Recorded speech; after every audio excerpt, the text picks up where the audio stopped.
Bonjour à tous et bienvenue pour cette nouvelle vidéo de présentation de deck pour Horror Arkham, le JCE.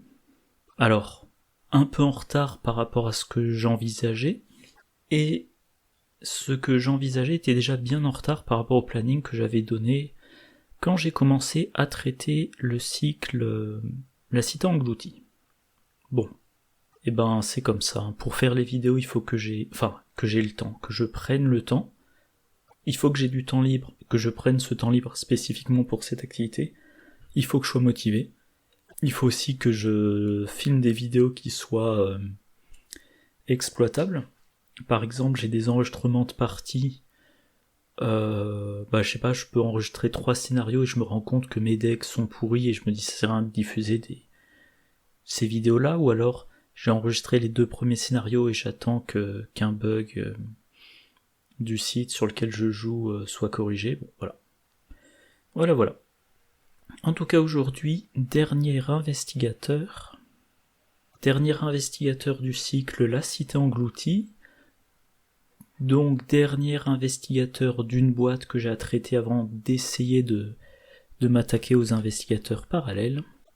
Et cet investigateur, c'est George Barnaby.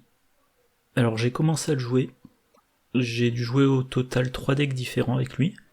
Alors je l'ai pas encore joué sur une campagne complète, mais voilà, donc j'ai pu tester 3 versions du même deck, donc voilà, j'ai une petite idée, meilleure idée que pour Agatha Crane par exemple.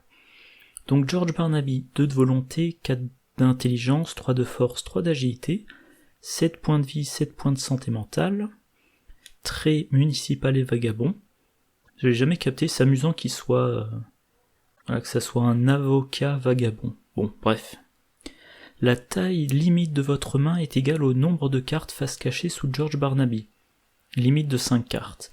Vous avez le droit d'attribuer des cartes face cachée sous George Barnaby à des tests de compétences, comme si elles étaient dans votre main. Réaction, après avoir défaussé une carte de votre main, placez la face cachée sous George Barnaby, ensuite piochez une carte, limite d'une fois par phase. Signe des anciens +1, piochez une carte. Et taille de deck 35, carte survivant, carte neutre et jusqu'à 10 autres cartes chercheur et ou truand de niveau 0. Il a 3 exemplaires de sa carte signature, sa faiblesse perso. Et mise en place supplémentaire, après avoir pioché votre main de départ, vous avez le droit de placer n'importe quel nombre de cartes de votre main sous George Barnaby. Ce qui vous permet, à la fin de à votre première phase d'entretien, d'avoir une taille de main qui est pas trop nulle. C'est un investigateur qui joue sur la défausse, donc on veut essayer le plus fréquemment possible. Alors je regarde comment je vais présenter les choses, ouais. Donc ce qu'il veut, c'est le plus fréquemment possible, idéalement une fois à chaque phase, défausser une carte, peu importe dans quel but il la défausse, et la mettre face cachée sous sa carte investigateur. Pour ça, il faut qu'il n'y ait pas plus de 4 cartes déjà présentes, et ça lui permet de piocher une carte, donc son deck peut tourner extrêmement vite, et toutes les cartes face cachée, ça constitue sa taille de main, ce qui veut dire que sa taille de main, a priori, c'est maximum 5, comme c'était le cas pour Patrice Feuet, et également ces cartes-là, les cartes face cachée sous la carte investigateur peuvent être attribuées à des tests de compétences. Ce qui fait qu'en cours de partie, des fois on se demande une carte, est-ce qu'on la défausse et on la laisse volontairement dans la défausse, est-ce qu'on l'attache sous sa carte investigateur, voilà. Alors, sa carte signature en 3 exemplaires, c'est volonté de faire. Une compétence innée développée qui n'a qu'un seul icône libre, mais après la résolution de ce test de compétence, vous avez le droit d'échanger n'importe quel nombre de cartes sous George Barnaby contre le même nombre de cartes non faiblesse dans votre main. Donc pour rappel, les cartes, c'est ce que je disais à l'instant, les cartes sous George Barnaby, elles sont bloquées, vous pouvez les attribuer à des tests de compétences, mais vous ne pouvez faire que ça avec, et donc potentiellement elles sont bloquées. Si vous ne pouvez pas les attribuer, elles restent là, notamment les cartes sans icône, ça c'est un point important. Enfin, les cartes sans icône et qui n'ont pas un texte du style peut être attribué à n'importe quel test, du style, je crois que Planck n'a pas d'icône, je suis pas sûr à 100%, mais voilà. Un événement qui a pas d'icône, qui a rien qui vous permet de l'attribuer un test de compétence, ça reste coincé sous George Barnaby. A l'inverse, vous avez potentiellement des cartes en main qui ont de bons icônes et que vous voudriez attribuer, mais si vous les attribuez depuis votre main, ça part à la défausse. Donc volonté de faire, vous allez dire, j'échange la copie de perception qui est dans ma main, avec, je vais quand même vérifier tant que j'y suis, effectivement il n'y a pas d'icône, donc j'échange la perception de ma main avec la planque qui est attachée à George Barnaby. Voilà. Ça le trait inné, bon, ça peut se tutorer avec... ça peut se tutorer avec véritable survivant. Sa faiblesse perso, c'est à la dérive. Donc, adversité, révélation, s'il n'y a pas de carte sous George Barnaby, ce qui est mauvais signe, c'est-à-dire que vous avez une taille de main de 0, mélangez à la dérive dans votre deck, et ça ressortira plus tard. Sinon, défaussez chaque carte sous George Barnaby, et ça c'est très moche. Parce que vous allez essayer donc d'attacher des cartes à George Barnaby. Une fois par phase, vous avez votre action de piocher une autre carte, et donc une carte dans votre main en remplacement. Oui voilà, donc vous attachez des cartes à George Barnaby, ça augmente votre taille de main, vous pouvez conserver plus de cartes en main, être plus efficace, mais de temps en temps ces cartes qui sont attachées à George Barnaby, vous les attribuez à des tests de compétences, ça diminue votre taille de main, donc il faut essayer en permanence de dire je défausse et j'attache à ma carte investigateur, puis j'attribue, je défausse et j'attache, j'attribue, bon. Et à la dérive, immédiatement, toutes ces cartes-là, vous les défaussez. Vous passez d'une taille de main de 5 à une taille de main de 0, et potentiellement toutes vos bonnes compétences que vous gardiez de côté pour les attribuer plus tard, elles sont à la défausse. Donc dans ce deck-là, parce que moi, dans mes premières versions de deck, j'ai justement eu du mal avec à la dérive, pour éviter que la faiblesse ne le sanctionne trop, parce que une fois que vous avez une taille de main de 0, vous défaussez votre main, et il vous faut du temps pour piocher des cartes à défausser attachées sous lui, donc ça vous ralentit, 2, 3 rounds, enfin bref, ça vous ralentit quand même. Donc dans ce deck, il y a l'assistante de laboratoire. Tout simplement, elle augmente votre taille de main de 2. Donc même s'il n'y a aucune carte attachée à George Barnaby, il a une taille de main de 2. Et en plus, quand on la joue, on pioche 2 cartes. Donc si vous la jouez avant de piocher votre faiblesse perso, vous avez une meilleure taille de main, et après avoir pioché la faiblesse, votre taille de main reste de 2. Et si vous la jouez après avoir eu à résoudre votre faiblesse perso, elle remonte votre taille de main max et elle vous fait piocher des cartes. Le sérum d'amplification des rêves, j'adore cette carte, j'en parle souvent. Tout simplement, quand vous vérifiez si vous n'avez pas trop de cartes en main, vous ne comptez que les cartes différentes. Donc, encore une fois, votre faiblesse perso vient d'être résolue. Vous n'avez plus aucune carte attachée à George Barnaby, votre taille de main c'est 0. Vous jouez le sérum, vous jouez l'assistante de laboratoire, elle augmente votre taille de main de 2, mais concrètement elle vous permet d'avoir 2 cartes différentes en main, donc potentiellement un total de 4 cartes. Et en plus la réaction, dès que vous piochez un exemplaire d'une carte que vous avez déjà en main, ça vous fait repiocher. Donc ça peut... ça accélère encore plus votre pioche, ça vous permet de refaire votre main plus vite, et si vous faites attention à... si vous jouez avec ça, vous défaussez une carte A plutôt qu'une carte B, parce que vous savez que le deuxième exemplaire de la carte B va bientôt être pioché, enfin voilà. Et puis le lexique occulte, alors il a accès au niveau 0, pas au niveau 3. Le lexique occulte, pareil, carte chercheur que j'adore, ça vous fournit 3 exemplaires du rituel de sang. Quand vous jouez le rituel de sang, vous piochez 2 cartes, vous défaussez 2 cartes, vous défaussez jusqu'à 2 cartes, et vous pouvez choisir d'en défausser une seule pour déclencher la réaction de George Barnaby. Et pour chaque carte défaussée, ça fait gain de ressources, ou dépense d'une ressource pour infliger un dégât à un ennemi dans le lieu. Ça fait tourner le deck, ça déclenche la capacité de George Barnaby, et ça a des effets intéressants. Et donc on se retrouve avec ce deck-là, donc George Barnaby spécialisé en enquête, en duo avec Michael McGlenn.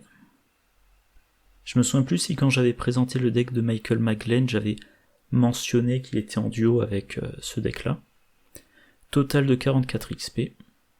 Alors, je vais d'abord présenter comment exploiter à fond la capacité de George Barnaby dans le deck, puis ensuite comment il enquête spécifiquement, et puis ensuite je passerai en revue dans l'ordre les cartes que je n'ai pas encore mentionnées.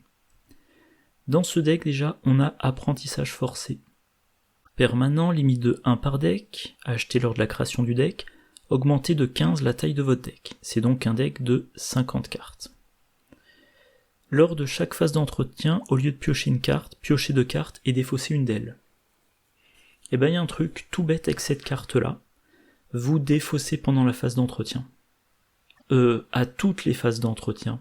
C'est-à-dire qu'à chaque phase d'entretien, vous déclenchez la capacité de George Barnaby. Vous piochez la carte A, vous piochez la carte B, vous dites je garde la carte A, je défausse la carte B, et puis vous dites cette carte-là je l'attache à George Barnaby, donc je repioche la carte C. Enfin je repioche et j'ai en main au final la carte A et la carte C. Voilà, tout simplement. Toutes les cartes de défausse du deck, il faut les piocher, sauf celle-ci. Voilà. Toutes les phases d'entretien, elles fonctionnent. Une carte très importante, mais j'ai pu en mettre qu'un exemplaire. Acculé. Un soutien qui est de niveau 2. Pendant une fenêtre de joueur, vous défaussez une carte de votre main, vous gagnez +2 à votre valeur de compétence pour ce test, limite d'une fois par test.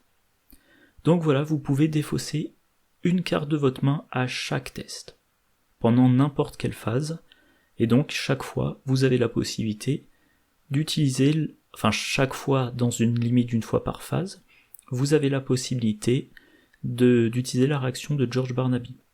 Donc, apprentissage forcé, ça vous permet d'activer la capacité de George pendant les phases d'entretien, et acculé, si vous avez un test à faire en phase du mythe, si vous avez un test à faire pendant la phase d'investigation, et alors je vois pas de cas fréquents, mais éventuellement si vous avez un test à faire pendant la phase des ennemis. Voilà.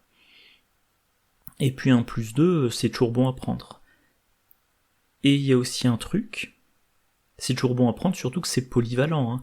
Moi je dis j'adore relation influente parce que ça booste n'importe quel test, acculé c'est pareil. Et en plus, vu le timing... Alors, le timing... Voilà. Vu le timing, si vous utilisez acculé pendant cette fenêtre de joueur, c'est avant d'avoir à attribuer les cartes. Or, George Barnaby, vous pouvez attribuer les cartes face cachée sous George Barnaby à des tests de compétences comme si elles étaient dans votre main. Donc par exemple, vous pouvez faire une enquête, dire je défausse une copie de perception de ma main, ça vous donne un +2 à votre enquête, réaction de George Barnaby, perception est attachée à sa carte investigateur, vous piochez une carte, vous entrez dans l'étape 2 du test, vous dites j'attribue la copie de perception qui est sous George Barnaby. Voilà, donc la carte a... Cet exemplaire de perception vous a donné un +2 et un autre +2. Très efficace. L'idole de Xanatos. Donc c'est un accessoire. Réaction quand des dégâts et ou des horreurs vous sont infligés. Inclinez l'idole de Xanatos et défaussez jusqu'à 3 quarts de votre main. Annulez autant de dégâts / horreurs. C'est de la prévention de dégâts et ou horreurs. Et ça fait défausser les cartes, ça active la capacité de George Barnaby, Alors, comme la capacité de George Barnaby ne marche qu'une fois par phase, l'idéal quand même, c'est d'utiliser ça à chaque fois qu'on se prend beaucoup d'un coup, mais en défaussant une seule carte. Parce que si vous défaussez 3 cartes, il y en a au moins 2 qui vont dans la défausse. 3 si vous avez déjà utilisé la capacité de George Barnaby à cette phase, mais que 2 si vous pouvez encore activer la capacité de George Barnaby. Voilà, donc ça sert pendant la phase du mythe, ça sert si vous prenez une attaque d'ennemi, peu importe. Bon. Il faut l'incliner, donc ça marche une fois par round, mais potentiellement à chaque round, vous je sais pas comment dire, économisez, vous évitez un dégât ou une horreur. Voilà, donc là on a vu les cartes principales du deck. Ah non, il en reste une dernière. Les cartes qui font de la défausse. Maintenant, comment il enquête concrètement ? Il a 2 exemplaires de relevé nautique, un soutien qui occupe un emplacement de main. Tant qu'il est dans votre main, vous avez le droit d'effectuer la capacité d'action ci-dessous.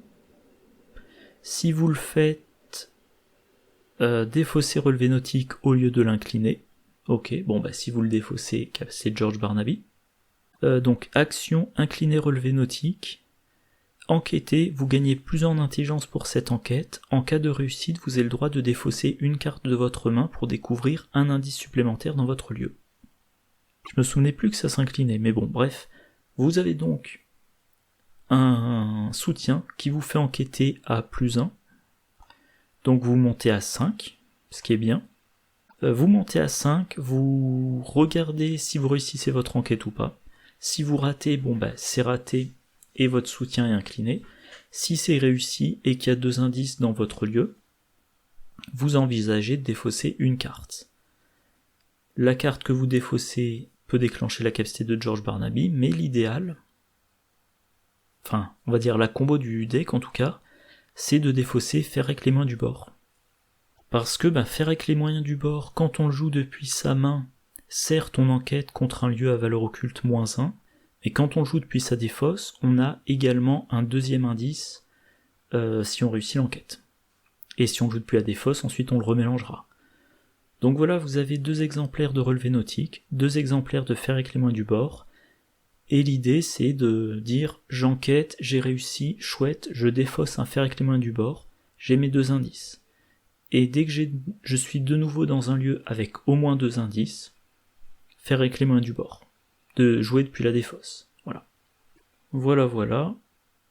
Alors une carte quand même, c'est une carte de ce cycle, je ne l'ai encore jamais joué parce que ce deck là, je ne l'ai pas encore mené très loin dans une campagne, mais le don de Nodins, il me semble que j'avais cherché qui ou quoi c'est Nodins, mais bon, je m'en souviens plus. Donc en tout cas, c'est un soutien qui occupe un emplacement d'arcane. Réaction, quand vous attribuez des cartes à un test de compétence que vous effectuez, choisissez une carte compétence survivant dans votre pile de défausse et défaussez une carte de votre main. Attribuez la compétence choisie à ce test. Après la résolution du test de compétence, placez cette carte compétence sous votre deck, limite une fois par round. Bon. Donc c'est une carte qui vous permet d'attribuer plus quand vous attribuez.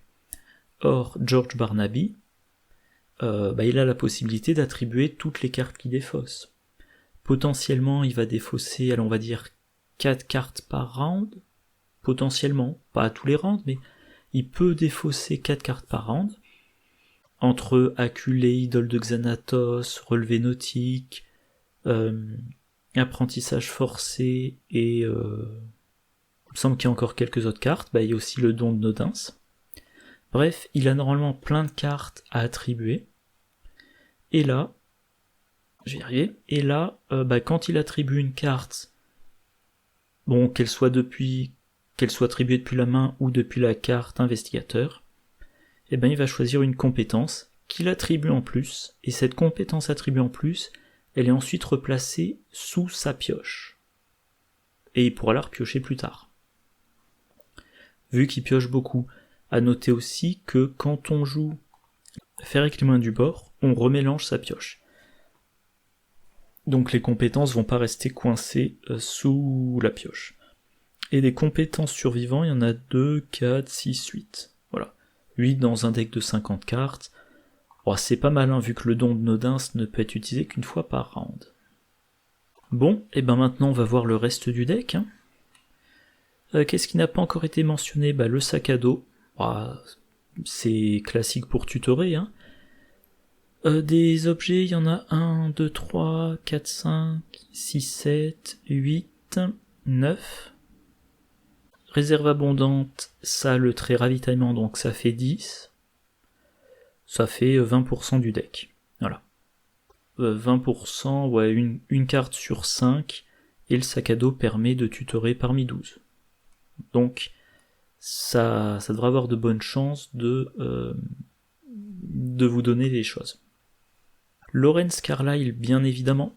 Déjà, vous avez un +1 en intelligence, et ensuite, après avoir défaussé au moins une carte de votre main lors de votre tour, pas n'importe quand, ça s'active pas avec apprentissage forcé, ça s'active pas si vous utilisez l'idole de Xanatos pendant la phase du mythe, faut que ça soit pendant le tour, vous défaussez au moins une carte, vous gagnez une ressource. C'est toujours bon à prendre. Le coût du deck, il y a des cartes qui sont chères, donc le gain de ressources, c'est toujours bon à prendre. Marchez vers l'horizon, lors de votre tour, défaussez une carte de votre main, défausse, et inclinez marcher vers l'horizon, se déplacer, déplacez-vous vers un lieu connexe. Voilà, schématiquement, c'est comme la carte éclaireur, sauf qu'il faut défausser une carte de la main en plus. Bon, pour George Barnaby, ça tombe bien. Partir perdant, le classique. Alors, vu le nombre de cartes qu'il y a dans ce deck-là, je suis pas certain que ça soit le deck le plus adapté, mais en tout cas, partir perdant, le classique, hein. Je sais que je vais rater un test, ou je me moque de rater un test, je le rends plus dur pour gagner des ressources ou piocher une carte, j'en profite pour attribuer garder courage, j'échoue, et j'ai donc 4 ressources et 2 cartes, ou 2 ressources et 3 cartes. Et pourquoi je m'en fous d'échouer? Si c'est un test de... Si c'est une traîtrise du style en cas d'échec subissez une horreur, j'ai l'idole de Xanatos pour prévenir l'horreur. Voilà. Réserve abondante. Un soutien, ravitaillement, limite de 1 par investigateur, ça coûte 1, utilisation 2 provisions, donc ça entre en jeu avec 2 provisions. Réaction, après que vous avez défaussé au moins une carte de votre main, inclinez réserve abondante, placez une provision dessus. Et voilà, capacité gratuite, défausser réserve abondante, déplacez chaque provision de cette carte vers votre réserve de ressources en tant que ressource. Vous dépensez une ressource, vous dépensez une action, vous mettez ça en jeu. Vous faites rien de particulier, normalement vous mettez au moins une provision dessus, et puis mettons qu'à un moment donné vous ayez besoin de beaucoup de ressources, et hop, vous le défaussez. Voilà, c'est pour avoir des ressources, au cas où. Charisme, il y a 2 alliés dans le deck, donc charisme. Chasseur de reliques, même chose, il y a 2 accessoires, l'idole de Xanatos et, j'ai oublié de mentionner, le totem macabre de niveau 3. Je crois que je l'avais compté dans les objets. Donc réaction, après que vous avez attribué une carte un test de compétence, ce qui devrait vous arriver assez fréquemment. Inclinez le totem macabre, la carte attribuée gagne une occurrence supplémentaire de l'une de ces icônes de compétence, de votre choix. Si le test échoue, renvoyez dans votre main la carte attribuée. Vous attribuez perception, ça vous donne un +3, si vous échouez, ça revient dans votre main. C'est très intéressant. Voilà, pas grand chose de plus à dire. Dans le vif du sujet, comme d'habitude pour Cansec 3 XP. Équipement limité. Alors équipement limité, vous commencez avec les 10 cartes du dessus de votre deck dans votre défausse. Pourquoi? Parce que vous avez le fer avec les mains du bord, qui se joue depuis la défausse. Et aussi découverte fortuite que vous voulez dans votre défausse. Regardez ce que j'ai trouvé de niveau 2. Carte classique, hein. Vous faites une enquête, vous échouez de 3 ou moins, vous dépensez 2 ressources, vous jouez cette carte, vous découvrez un total de 2 indices parmi votre lieu et les lieux connexes. Donc vous les prenez là où c'est le plus dur de les avoir. Vous pouvez répartir entre plusieurs lieux. Découverte fortuite, c'est une carte myriade. Alors, ça, par exemple, c'est une carte sans icône, donc c'est le genre de carte qu'on évite d'attacher à George Barnaby. Mais c'est un événement qui coûte X. X est le nombre d'autres exemplaires de découverte fortuite dans votre pile de défausse. Enquêtez, vous gagnez plus X en intelligence pour cette enquête. En cas de réussite, découvrez X indices supplémentaires dans votre lieu. Premier exemplaire, vous le défaussez pour un effet quelconque. Deuxième exemplaire, ça vous coûte une ressource pour un plus en intelligence et 2 indices en une enquête. Et le troisième exemplaire, vous le jouez pour 2 ressources, ça vous donne un plus 2 et ça vous donne un total de 3 indices en cas de réussite. Voilà. Demander un service, bon moi dès que j'ai des alliés dans un deck, j'en mets un exemplaire. Voilà, vous remplacez un allié par un autre. Éveil véritable, donc un événement qui coûte 0. Choisissez et résolvez 2 des options suivantes dans n'importe quel ordre. Et moi je note qu'il n'y a pas marqué différente, donc je pense qu'on peut faire 2 fois la même. Piocher 2 cartes, bon de la pioche est toujours bon à prendre. Découvre un indice dans votre lieu, c'est votre rôle de prendre les indices. Soignez un dégât, soignez une horreur. Bon, les 2 derniers, si vous avez l'Idos de Xanatos en jeu, normalement vous prévenez bien les dégâts et les horreurs. Mais voilà, bon ça vous permet... Voilà, c'est une petite carte polyvalente, efficace. Pareil aussi, si vous avez pioché votre faiblesse perso, vous avez défaussé toute votre main... Enfin, vous avez défaussé toutes les cartes attachées à George Barnaby, ce qui vous force ensuite à défausser toute votre main ou presque, et ça vous permet ensuite de la regarnir, et la regarnir de cartes à défausser pour avoir plein de cartes attachées à George Barnaby, et remonter à un niveau élevé de cartes en main et de taille de main. A noter au passage que comme vous avez charisme, si vous ne piochez pas rapidement Lawrence Carlyle, vous pouvez avoir les 2 exemplaires de l'assistant de laboratoire en jeu, ce qui vous permet de monter jusqu'à une taille de main de 9. Et si vous avez le sérum d'amplification des rêves, 9 cartes différentes en main, ça vous donne quand même de bonnes chances de repiocher quand vous piochez pendant la phase d'entretien, ou à n'importe quel moment où vous piochez. Surtout que pendant chaque phase d'entretien, avec l'apprentissage forcé, vous piochez 2 cartes, là potentiellement le sérum s'applique, et ensuite vous défaussez une des 2. Faire éclairement du bord, j'en ai parlé, fin de route. Alors c'est une carte, gratuite, rapide, à jouer lors de votre tour uniquement si l'intrigue finale est en jeu. Piochez une carte, gagnez une ressource et gagnez une action supplémentaire. Retirez fin de route de la partie. Moi j'aime bien cette carte. Elle vous coûte rien, ni action ni ressource. Elle vous fait piocher, donc elle se remplace. Et donc ça vous fait un gain net de une ressource et une action.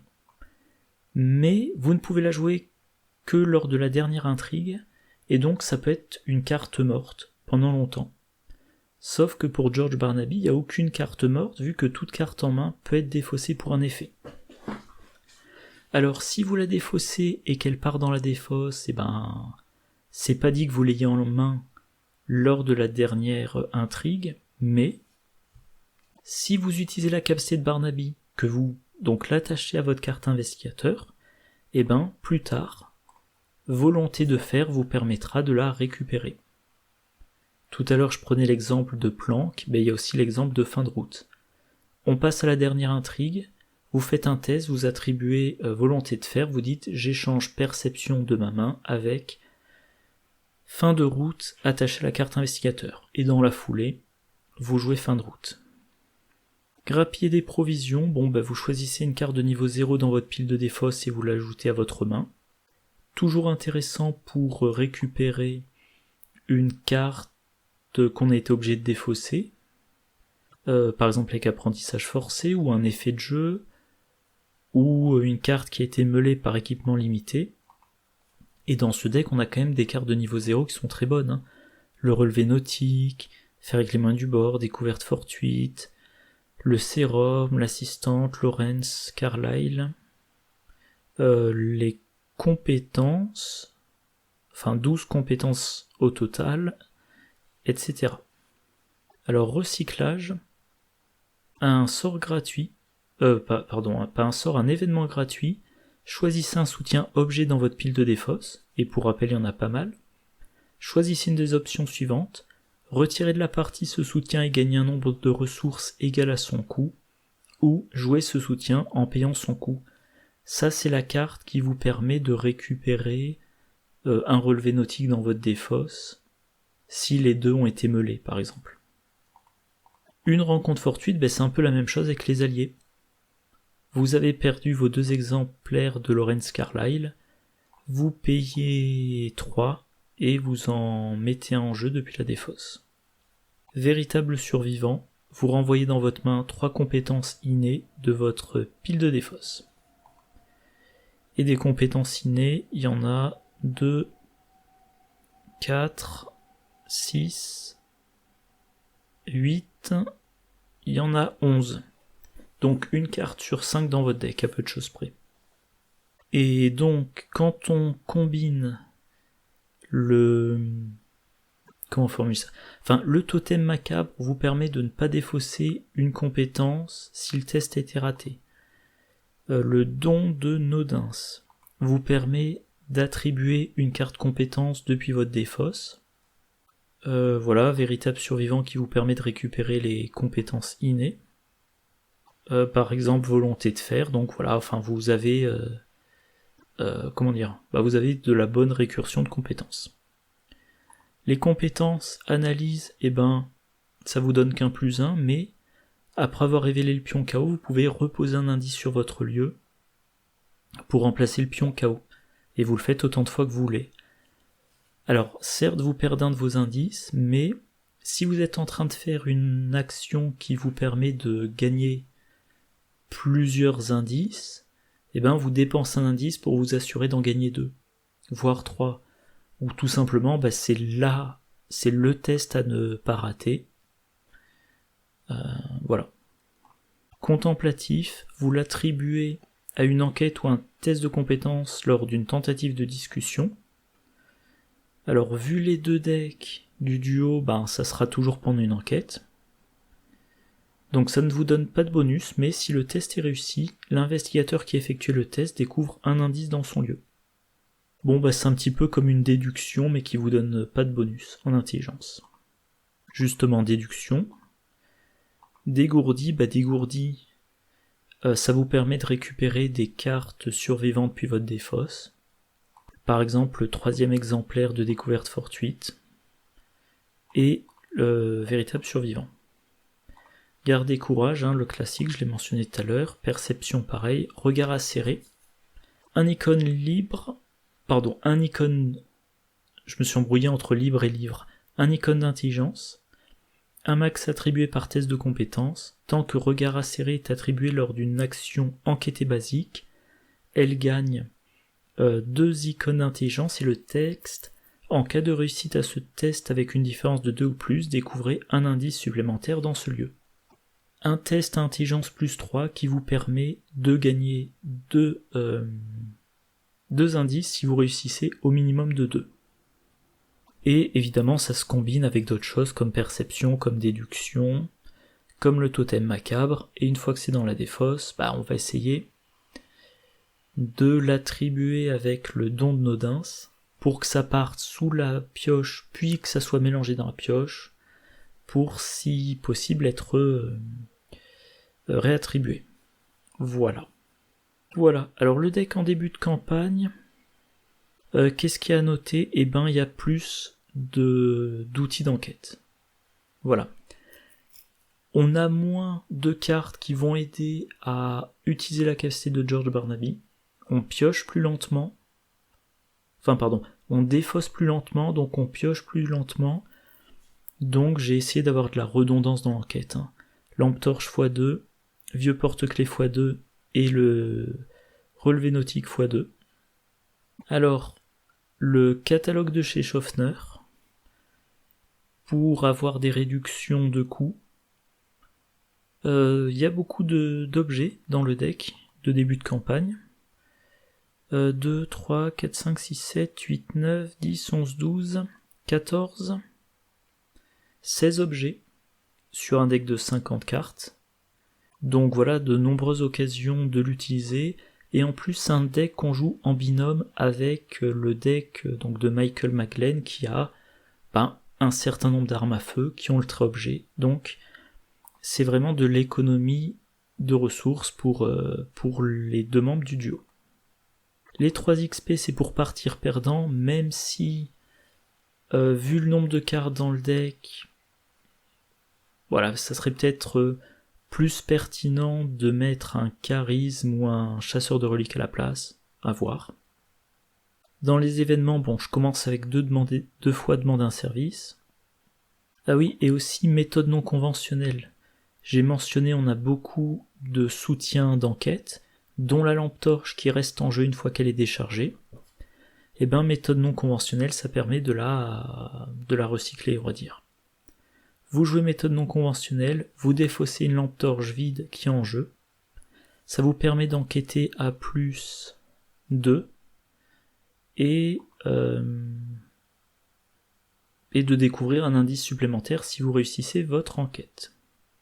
Et les compétences, alors il y a 2 copies de cran qui sont retirées plus tard parce qu'il fallait faire de la place. Et en plus, comme on aura acculé, on pourra utiliser acculé à chaque test de volonté, une fois qu'on aura pioché acculé bien sûr. Et maintenant le gain d'expérience, je veux dire plutôt la dépense d'expérience lors d'amélioration. Première chose, acculé. Je l'ai dit, je pense que c'est vraiment une carte maîtresse, à la limite, on pourra en mettre 2 dans le deck. Comme dans certains decks, je mets 2 fois relation influente, même si relation influente ne peut servir qu'on peut en avoir qu'un en jeu, tout simplement pour avoir plus de chance. Très rapidement, charisme. Vraiment, l'assistance de laboratoire et Lawrence Carlyle ont tous les deux un rôle important. Le totem macabre, ça vous booste. Ça vous booste une de vos nombreuses compétences. Ça vous évite de les perdre trop vite. Voilà, c'est efficace. Donc, chasseur de reliques, parce qu'une fois que vous avez dépensé 3 XP dans le totem macabre, c'est toujours frustrant de vous dire je ne le joue pas parce que ça me forcerait à défausser l'idole de Xanatos. Méthode non conventionnelle, on le garde pas, on en retire un premier exemplaire pour remplacer par une carte qui va chercher les outils d'enquête dans la défausse, parce que à terme on s'en débarrassera de beaucoup. Le sac à dos, justement pour améliorer le sac à dos, ça permet d'avoir plus rapidement donc je disais le sac à dos à XP, ça permet d'avoir plus rapidement son relevé nautique. À noter aussi que le recyclage, ça permet de jouer un sac à dos qui est dans la défausse. Donc vous jouez votre sac à dos de la défausse, et immédiatement vous tutorez parmi les 12 cartes de votre deck. L'autre méthode non conventionnelle par l'autre carte qui permet de jouer un soutien de mettre en jeu un soutien depuis la défausse, Don de Nodins, une copie de demande un service qui est remplacée par marcher vers l'horizon, pour essayer d'économiser des actions de déplacement. Lampe torche, qui est utilisable, je crois que ça a 3 provisions une lampe torche. Ouais. Donc encore une fois, on tuteur mieux, on peut récupérer un objet depuis la défausse. On a le don de Nodins qui va nous permettre de réattribuer contemplatif. On se sépare de lampe torche. On améliore, regardez ce que j'ai trouvé, parce que la version de niveau 0 est quand même très bien, donc il n'y a pas urgence à l'améliorer. Véritable survivant, c'est pareil, c'est toujours intéressant de récupérer des compétences en main, mais c'est pas prioritaire. Remplacement de vieux porte-clés par éveil véritable.